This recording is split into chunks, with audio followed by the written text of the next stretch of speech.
Welcome, welcome. Thank you for joining us to our next session of Meet the Members of Empower Africa.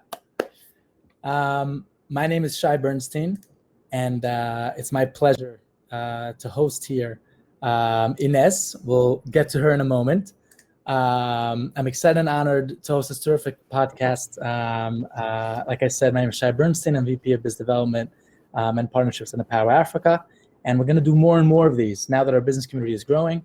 We started inviting the people that we've identified over 2 weeks ago, and we're currently over 1,300 members and growing by the hour. Before I present our distinguished guests, for those of you who are joining us for the first time, Empower Africa is a business community with a mission to drive investment, trade, and job creation in Africa. We believe in trade over aid, and that business is the best way to build things and make a difference. We believe in bringing good people together, the power of synergy. Our goal is to create connections, optimize communications, and maximize the collaboration that can be done. The Empower Africa business community brings together SMEs and startups, investors, banks, PEs, VCs, and so on, governments, multinational enterprises, and so on, to one place. And speaking of bringing good people together, it's my pleasure and honor to welcome Inez Willeboordse. How was I, Inez? Oh, was it close? I almost got it. Me and Inez were I was trying to learn how to pronounce the Dutch name properly, from the Netherlands, but I almost had it. So Inez, thank you for joining us. Inez is managing partner of JobnetAfrica for over 10 years now. We'll hear more about that in a minute from her. She's originally from the Netherlands, was a project manager at IBM in the past. And so Inez, really, thanks for joining us today. And please tell us about yourself. Tell us about yourself. Yeah, so if I tell about myself, maybe I go way back about, it's a bit weird to maybe be in this African environment, but I think we've really, over the past 10 years, have grown in that. But I am from the Netherlands, I'm from Europe. And when we spoke last week, he said, okay, just tell a little bit about how you grew up and all that. So I couldn't be more Dutch, I think. I grew up in quite a rural area, close to the sea. And it was all nice and everything. But when I grew a little bit older, towards my 17th, 18th, I really got a travel bug. And so I just wanted to travel. And when I started to travel, I wanted to live in places for a longer time, because it's actually really cool when you only then you start to see cultures and have you. So that is really what my life goal became a little bit. And that is also how I ended up in Johannesburg at one point. So that is Africa idea started. And I went there for a year. I got to travel quite a bit, and that combination to me was so great. And we had a visa, because visas is always a big thing. And when I say we, it's me and my partner, for a year. And then we thought, if we can live in another country and find a job there, we can explore that country as well. And that is when we found a job in Malawi, and we lived in Malawi for another 2 years. Yeah, and this is where the whole JobnetAfrica idea started, obviously. So it started in Malawi, right? Yes. So how does that happen? Can you share a little bit of the details here? Like how do you guys come up with this idea, right? And maybe again, just kind of for those who don't know about JobnetAfrica, right? How do you start such a fantastic organization? Yeah, but I think it's actually on the about little thing on our website, but we did drive back from a weekend at Lake Malawi, and we were about to move back to the Netherlands because our contract something else. And then we said, wouldn't it be lovely to have a look at life? And, we can always travel and be wherever we want to be. I mean, we'd love to work, no problem to work. But then we said, which company? And then often, again, there's an issue. So one can work and the other one can't. And then we said, we need to think of a business. But mind you, this was 10 or 12 years ago. So it wasn't like Zoom. There was Skype only just, but there was no WhatsApp or nothing. That was a big idea back then. And then we started to think, okay, great, what can you do online and what do we think has a need?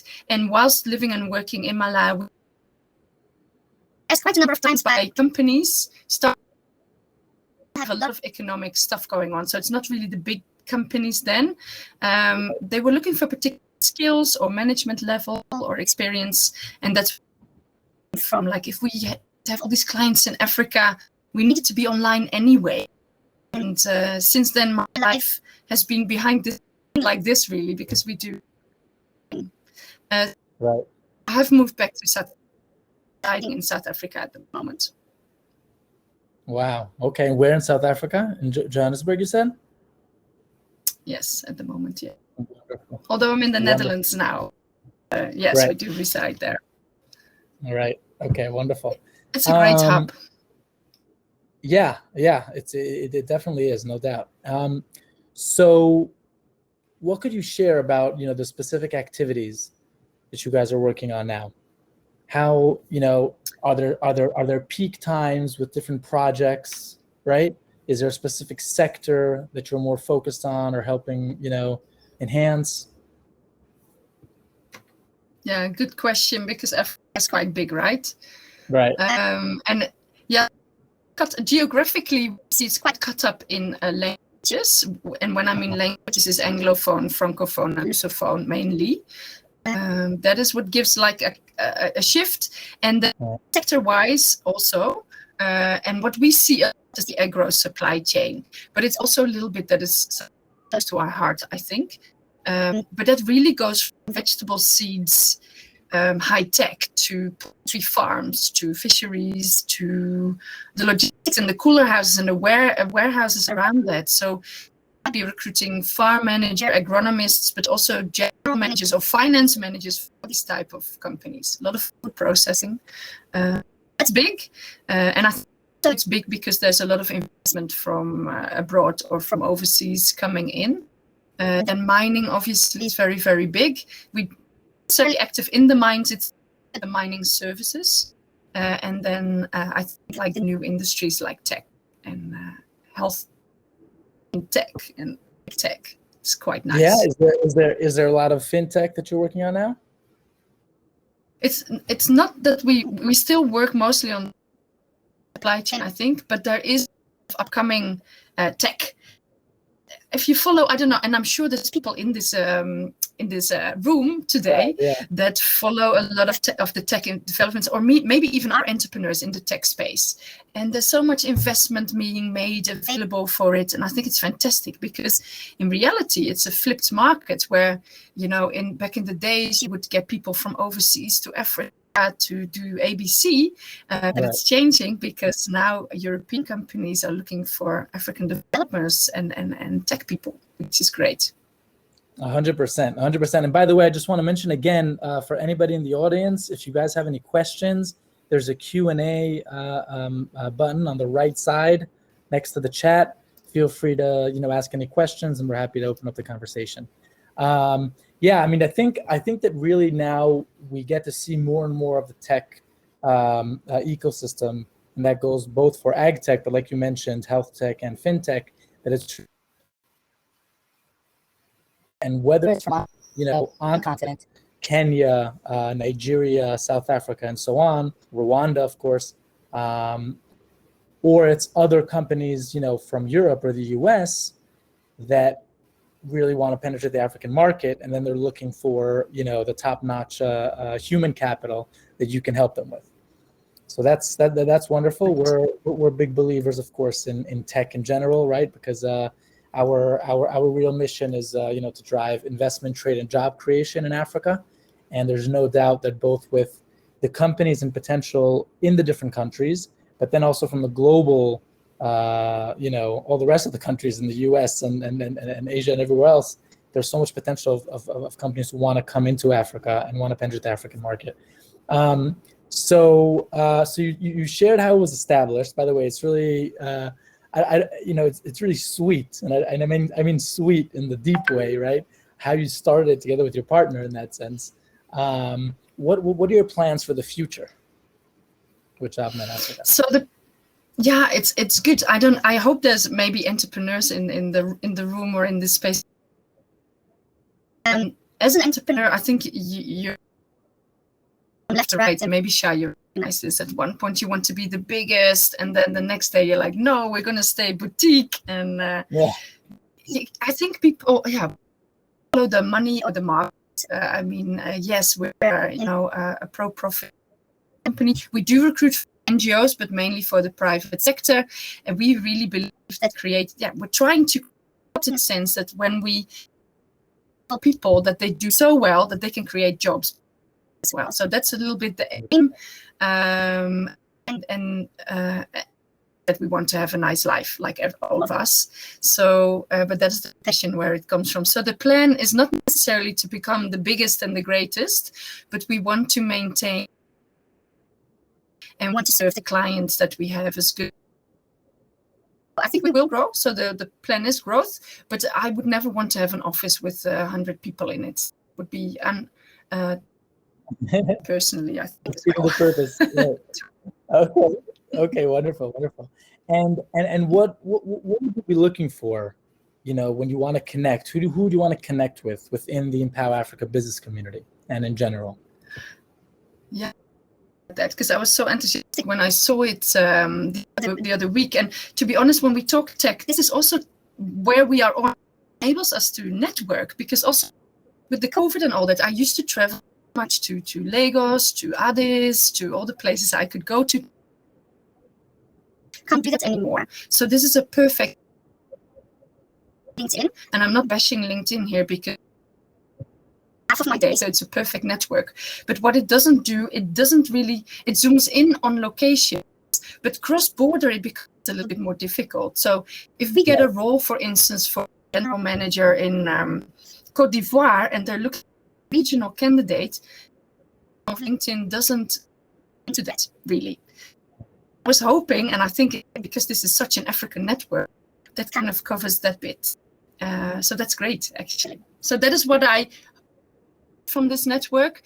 It's just nice to be with like-minded people in a network like this. So it's nice to conversate and share issues and wins. So I'm hoping for that. Yes, 100%. And just to share with everyone else here, me and Inez have spoken already multiple times about different collaborations that we're going to do. We're both huge believers in the human capital that exists in Africa. We're looking at all the business potential that exists, and specifically when Inez is talking about the agribusiness value chain, that of course taps into the whole food security concept, which so many people across the continent are literally starving, unfortunately, but get the distribution and to get a healthier diet, and to drive the investment, trade, and job creation is something that we all connect with and all want to do when we want to be successful and do good. And I think that, first of all, you'll be hearing more and more about the different activities that we're going to do together. We have a follow-up call, me and Inez, to do the next event that we're going to do. But definitely, shout out to anybody who is locally living in Africa at the moment that wants to be on the radar of multinational enterprises. Definitely contact Inez. And yes, please. Yeah, because her network is tremendous, and together with the Empower Africa business community, the sky's the limit. So before we wrap things up, and then there'll be more time to network, Inez, as I mentioned in the in our last call, I always like to finish and end asking our guest to share a favorite quote or a saying, and explain why you chose that, and share with us, please. Yeah, I thought about it. I thought, oh, can I come up with anything more fancy? But I've had this one for a long time, and it really works for me. Is it's at the end of your comfort zone, because if you've been doing, nothing's going to change. So sometimes you just got to step out of that, and it's actually really cool because you get better at it as well. It becomes like a muscle, and it becomes less scary, and you'll gain, it becomes bigger and bigger. So for us, again, so living the location and the independent life, we've worked in the past, not now anymore, but we've worked from all over the world, and got to keep pushing yourself. So starts at the end of your comfort zone. That's mine. Wow. Amen to that. I've heard that so many times before. I believe in it, but still, when you say that with your personal, take on it, is fantastic. I also heard another, nice pun on it that they say, comfort zone is nice, but nothing grows there. Exactly. Yeah. So fantastic. Thank you so much, Inez. Thanks for joining us. Thanks for sharing your thoughts and insights. And like I said, we're going to set up our follow-up call to discuss the next events. And yeah, everyone here, we're now going to end this presentation, and there'll be more time to network. Okay. Have a great day, Inez. Thank you. Talk soon. Thanks, and thanks everyone for joining. Cheers. Bye. Bye.